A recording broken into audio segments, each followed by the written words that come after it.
I got a good one for you today. You may not have heard of this yet. So the governor of Florida, DeSantis, had a guy that he was campaigning with.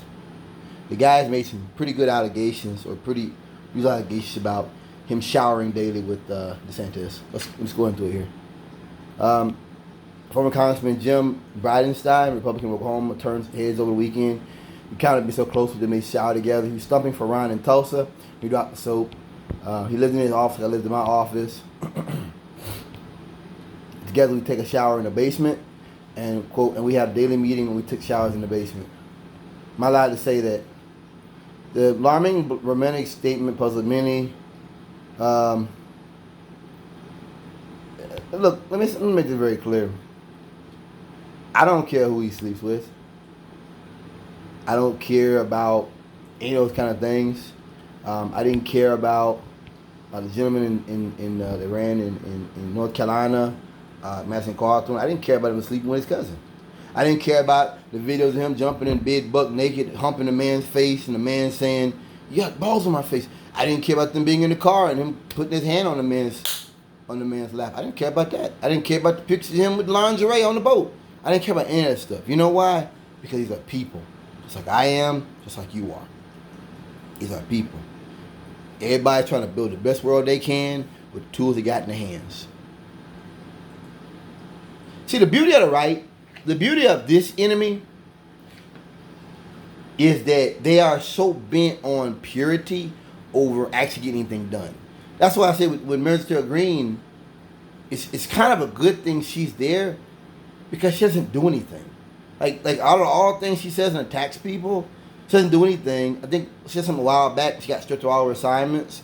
She's threatening people now. She's copied notes from a top secret briefing. I mean, this is stuff she should be in jail for. But pretty soon, what I'm making is pretty soon she's gonna lose her credentials again. Pretty soon she's gonna do something else that's gonna be so grave. They're gonna take her stuff away from her at least, at the very least. The point I'm trying to make here is that because they are so bent on civil war, they're so bent on advocating to the base and throwing red meat to dogs and to wild animals, that they don't care about achieving power. This is not Tip O'Neill and Reagan. You understand? This is not Tip O'Neill and Reagan. This is people who they're following Trump's playbook, which is like doing things that are clearly illegal, doing things that by letter of law are illegal, but doing things in such a manner that they can say, "I'm doing it to preserve the country." Now, I remember Madison Carlton. I don't know. I guess Madison Carlton was the first time I really realized that like these guys are Republicans and they're talking about this gay stuff, and they're secretly gay. They're getting it, but they're telling everybody else, "You're bad. You're going to hell for it," and they're doing it, and every so often they get caught doing it, and it's like people that fought to make that you can be that way, but I don't understand that way of thinking. You're doing it. You're going to clubs. You're going to clubs in Mexico. You're doing these things. You're getting caught doing it, but then it's always on the left, and the left is fighting for a world where it's inclusive for you too. I don't understand attacking those kind of people. You don't have to agree. Doesn't make sense. So Madison Cawthorn, in his case, when all stuff came out, he said a lot of crazy things in the past, and he was talking about Republicans having gay orgies, drug orgies, and it got me that out of everything that he had said, that was the thing that made Republicans say we lost confidence in him. Overnight, videos popping out, pictures popping out, things dropping out, him getting tickets, losing his license, this, that, all this stuff, what's all stuff happening for it? He comes out, his response was, "Well, I'm not a drag queen." And I said to my dad, "You think that you'll be able to just blow this off by saying it? You're in West North Carolina? You think them people are going to be down with the gay stuff?" And he ended up losing his seat. That could be the same thing with Governor Desantis. See, that's the beauty of it. I judge a man off the merits of his conduct and off his character. The Republican right judges people off what to do in their bedrooms, what to do behind closed doors. That's the point. They judge, and the thing about it is, I didn't realize this after Trump. they have created a wild animal. They have created a Frankenstein. And Trump kind of had it on a chain, and now it's loose. That's why every time Trump gets in trouble, you get bomb threats. Look it up. Every time there's the indictments, bomb threats. Every time something happens, they come out with the guns. That's because it's a wild animal loose. There is nothing under control. There is no one controlling it. It can pop up any moment, anywhere, anytime. You see all these shootings. You see the mall shooting in Texas. The guy was Hispanic. He was a Nazi or whatever. You had the dude that attacked Paul Pelosi in his household. The guy threatened him on social media. All the Republican right can talk about is it's a gay rendezvous, which I've said before was about saying that him being gay, he deserves it. So if it's true and the guy is a Republican done it, well, he deserves it because he's gay. I said to y'all then, that makes no sense because if he's rich and he's got money, you don't bring that home. You go somewhere when you want to do stuff like that. I think there's something called TMZ, there's cameras. No one brings that stuff home. His money will be out there for Paul Pelosi getting. My point is, if this is true, this could be the end of his political career. It's instant to me because Desantis doesn't stand for anything. This is what happens when you build your political campaign upon homophobia. This is what happens when you build a campaign upon racism. When you build a campaign upon basically destroying black history. And you give the caveat of, well, there's a few sentences in there about gay people. And I said it before. So, if there's gay people in the black civil rights movement, Bayard Rustin, for example, does that make their sacrifice mean that much less because they were gay? They're still black, right? They were still in the movement. Makes too much sense, I guess. It would be interesting to me.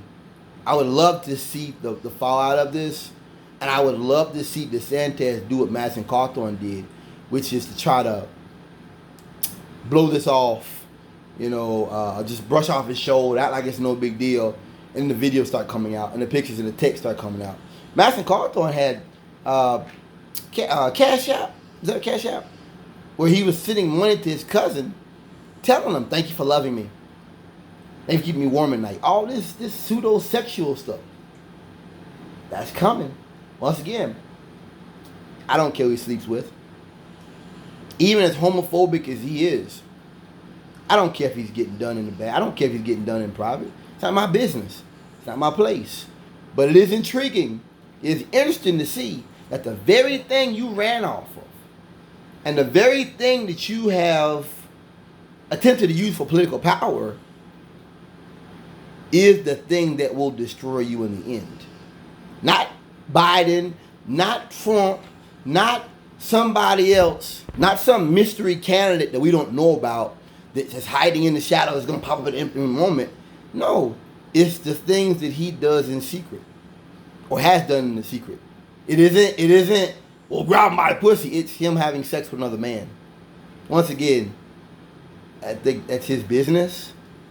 It's just intriguing to see that the very trap they have set for everybody else is the trap he steps in. Or maybe he didn't do it. Maybe it's all fake. Maybe it's all. See the beauty. This is the beauty of the right wing. It's the beauty of them. I don't have to prove you're gay. I'm gonna say it again. I don't have to prove you're gay. All I need to do is insert a few things here, a few suggestive pictures of him there. That's all it takes. Because the right wing is not operating off of science or logic or reality.